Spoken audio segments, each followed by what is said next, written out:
We have a bunch of products at Digital Wealth Partners and many that we're going to bring to market here in 2026. I think people have a lot of questions around those. Can you Yeah, speak to, some of the things that exist today? sure. So from a high level, we have two fund structures. We have the income fund and growth fund. These are again require clients to be accredited investors. So $1 million net worth minus the value of their primary home. And there's also some income thresholds that they can get over 300,000 if they file joint tax return. So the goals of these funds are sort of as the name implies. The income fund, the goal is to provide income to clients, so cash flow to clients in their account. The goal of the growth fund is to grow the amount of digital asset they hold, in this case, XRP. Now, when clients come in, one of the first questions they ask if they are accredited and interested in being in the funds is, what allocation should I have? Should I have some of both? Should I just be in one? Should I just be in the other? And again, it comes down to what are their specific needs and what are their specific goals. If they are again, younger, they're in digital assets for the next 10 plus years. They're just looking to grow the amount they have, and the growth fund can be a good solution for them. If they are retired and a large percentage of their assets are in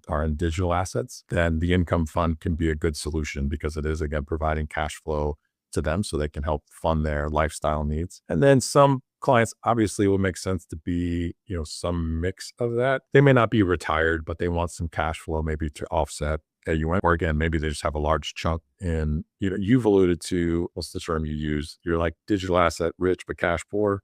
Yeah. So we do have clients like that at, again, all age spectrums. So they just may need some cash again to help offset AUM fees or some lifestyle things that they want to accomplish. And so we'll talk through which of those makes the most sense depending on their situation. And then, like I said, that kind of gets plugged into their plan, and we sort of look at that outcome. And again, back to the planning side, we're looking at, we're touching base with clients on a quarterly basis just to check in, and then reevaluating their plan on an annual basis. So as things change, allocations may change. We may shift from one fund to the other, or if they're in neither fund, then they may decide to get into the fund or funds.